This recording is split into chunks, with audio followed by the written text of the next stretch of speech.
Hello friend, আসসালামু আলাইকুম। Friend, আমরা অনেক সময় এই সমস্যাটি পড়ে থাকি। এটি মোবাইল ডিভাইস হোক কিংবা আমাদের ল্যাপটপ ডিভাইস হোক।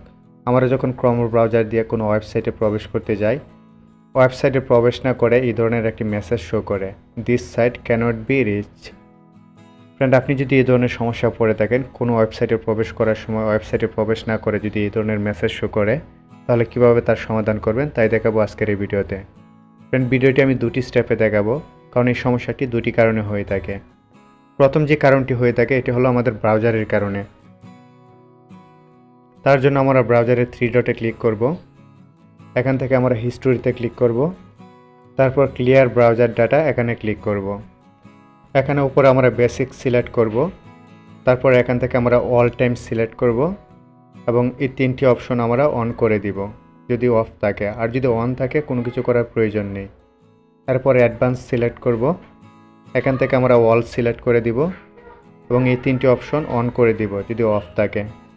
এরপর আমরা ক্লিয়ার ডাটা করব। ফ্রেন্ড, ব্রাউজারের হিস্ট্রিগুলো ক্লিয়ার করার পর আমরা ওই সাইটে প্রবেশ করতে চেষ্টা করব। যদি ব্রাউজারের কারণে ওই সমস্যাটি হয়ে থাকে, আশা করি এই সমস্যার সমাধান হয়ে যাবে। আপনি যে ওয়েবসাইটে প্রবেশ করতে যাচ্ছেন ওই ওয়েবসাইটটি যদি আপনার দেশের জন্য নিষিদ্ধ হয়, এক্ষেত্রে কিন্তু ব্রাউজারের হিস্টোরি ক্লিয়ার করলে এই সমস্যার সমাধান হবে না। তার জন্য আমরা আমাদের প্লে স্টোরে যাব। প্লে স্টোর থেকে যে কোনো একটি ভিপিএন আমরা ইনস্টল করে নিব।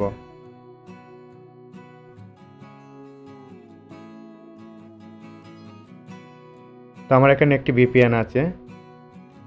ভিপিএন ইনস্টল করার পর আমরা ভিপিএনটিকে কানেক্ট করে দিব। ফ্রেন্ড, আমি একটি সিম্পল ভিপিএন ব্যবহার করছি, যেখানে কোনো দেশ সিলেক্ট করতে হয় না, অটোমেটিকভাবে যে কোনো একটি দেশ নিয়ে নেয়। আপনি যে ভিপিএন ব্যবহার করবেন আপনি আপনার মতো আপনার দেশ ব্যতীত যে কোনো একটি দেশ সিলেক্ট করে ব্যবহার করবেন, কিংবা আমি যে ভিপিএনটি ব্যবহার করছি আপনি যদি চান এই ভিপিএনটি ব্যবহার করতে পারেন। ভিপিএন কানেক্ট করার পর আপনি আপনার ব্রাউজারে যাবেন।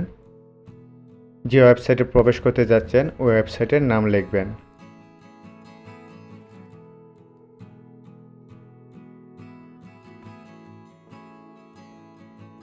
আপনি দেখতেই পাচ্ছেন যখন আমি ভিপিএন কানেক্ট করলাম ওয়েবসাইটে প্রবেশ করেছে। ফ্রেন্ড, এই সমস্যাটি মূলত দুইটি কারণে হয়। একটি হলো আমাদের ব্রাউজার হিস্টোরির মধ্যে যদি সমস্যা থাকে তাহলে ওই ওয়েবসাইটে প্রবেশ করবে না। আর আরেকটি হলো কোনো ওয়েবসাইট যদি আমি যে দেশে থাকি সে দেশের জন্য নিষিদ্ধ থাকে, এক্ষেত্রে ওই ওয়েবসাইটে আমরা প্রবেশ করতে পারবো না। কিন্তু আমরা যদি ভিপিএন কানেক্ট করে নেই এক্ষেত্রে আমরা যে কোনো ওয়েবসাইটে প্রবেশ করতে পারবো। ফ্রেন্ড, আশা করি আপনি বুঝতে পেরেছেন আপনি কিভাবে এই ধরনের সমস্যার সমাধান করবেন। ফ্রেন্ড, ভিডিওটি যদি ভালো লাগে অবশ্যই লাইক করবেন, শেয়ার করবেন।